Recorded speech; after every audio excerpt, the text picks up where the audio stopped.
So we're going to be discussing the ex-president of Blizzard, Mike Ibarra, which is coming up with a hot take.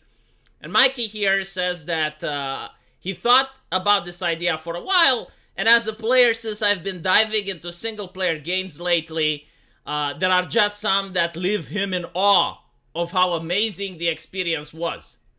And at this point, I'm a little bit bewildered. It's like, Mikey, share with the class, please. What single-player games are you playing that are so amazing? Because I can't find anything enjoyable. Unironically, like, in the last couple of years, no video game that came out is something that I would consider mind-blowing. I mean, somewhat entertaining, sure, but like nothing out of the ordinary. And apparently he's talking about Horizon Zero Dawn. Like, really, Mikey, we need to get the time machine to go back all the way to Horizon Zero Dawn, and this is what you would consider an amazing game? Big yikes, your standards are low. No, unironically, I would think that when Blizzard was releasing games back in the day, like Warcraft 3, even StarCraft 2, like, those were mind-blowing games that, you know, people from around the world would know about. Horizon Zero Dawn is just a glorified Assassin's Creed type of game. It's not that original. It's not worthy of the praise that you're giving it. But anyway, right. Elden Ring, I would say, yes, okay. God of War, meh. I guess, like, tastes are subjective, but again, like, the way you hyped it up, I'm like, well, the ex-president of Blizzard is hyping up games. What is he talking about? And then he talks about the most commercial, meh type of games that there are. He says that, I wish I could give these folks another $10 or $20 because it was worth more than my initial 70. Jesus Christ, Mikey, you're wealthy. You're very rich, aren't you? Mikey, if you're listening to this, let's be friends. I want to be your friend, Mike. If you're this wealthy, I want to be your friend. Let's talk. Let's get together. Let's talk about video games. Holy shit, look, he's already giving $70 and he has $20 extra. My God, these Americans, they're rich, aren't they? He then goes on and says, I know most will dislike the idea, but I realize we are tired of the tipping and everything else. But I view this different from a pressure to tip type scenario. Okay, I would prefer we have the reverse, by the way. Instead of tipping, I would like for a system that I could take money away from them. The Unity engine had a brilliant idea that developers would have to pay more money to Unity based on installs.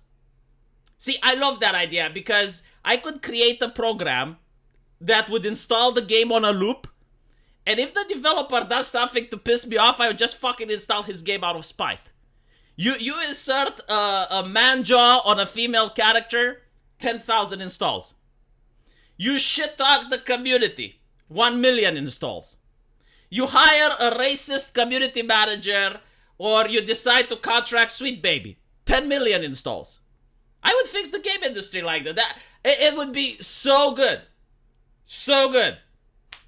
But all jokes aside, though, we can already tip. What are you talking about? If you like Elden Ring so much, buy the deluxe edition. If you like God of War so much, buy the deluxe edition. Now, I gotta say, you know, these companies, especially the Western companies nowadays, they like to gimp themselves. Instead of making like an attractive female character like Stellar Blade and then selling merchandise based on the characters so you can support the company that way by purchasing the merchandise, no one wants to buy the female character from Horizon Zero Dawn. Like, I personally haven't seen people using her as an avatar. I haven't seen people purchasing action figures of her. I'm pretty sure there must be like some t-shirts here and there, but like they're not that popular. See, God of War Kratos actually works. Like, I have seen Kratos action figures and people having Kratos on their t-shirts because Kratos actually looks good. But when it comes to female characters, they don't make female characters as attractive and appealing as Kratos, so therefore the merchandise doesn't sell. But my point is, if you want to tip developers, convince your fellow AAA game devs to start making female characters that look like the Night Elves of Blizzard. There were many statuettes with Blizzard Night Elves and dragon aspects and all of that, and they would sell. So anyway, right, like if you for some reason, for some bizarre reason, want to tip AAA companies that already charge you $70 for a game, you do have the options. Like, there is the deluxe edition, and of course, some of them, even though they are single player only, they still have in-game shops where you can purchase stuff. So if you're that unconcerned with your money, if you're like some Muslim sheikh that has oil in his backyard that is selling it to the Americans, or if you are Mike Ibarra and you're swimming in wealth, then those options are available to you.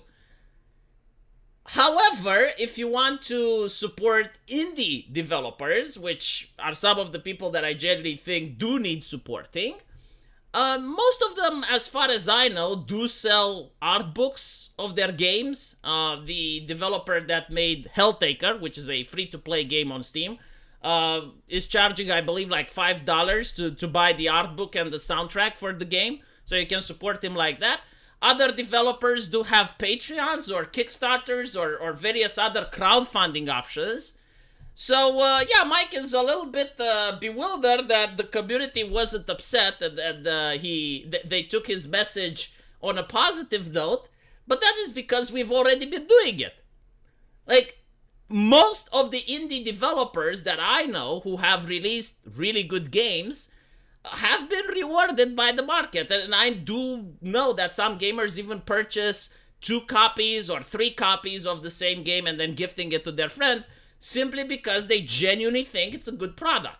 And by the way, this is a practice that should be encouraged. It's not as popular in the West as it is in Asia. Like, Japanese people do this a lot with mangas and other things that independent artists are putting forward and they're upstarting, so the community wants to help them. But like, usually it's the merchandise, right? So you actually get something in exchange. Like, for instance, if you like Attack on Titan, well, you get a Mikasa t-shirt, or you get a Mikasa action figure. And that way you actually support the company, like the royalties go to the actual person that made the thing, but you also gain something in return. So I don't really like the idea of just like throwing money to a AAA company that does have the resources and does have the abilities to actually provide you with something in exchange. However, within the independent game developers that are poor and they do not have the same resources, yeah, with them there are ways to actually put money in their pockets. Again, most of them do have Patreons, and they do have other abilities to collect money from crowdfunding.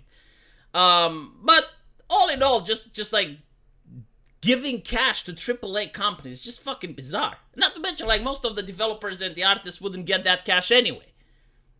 You're just giving money to the publisher. So I kind of disagree with this take.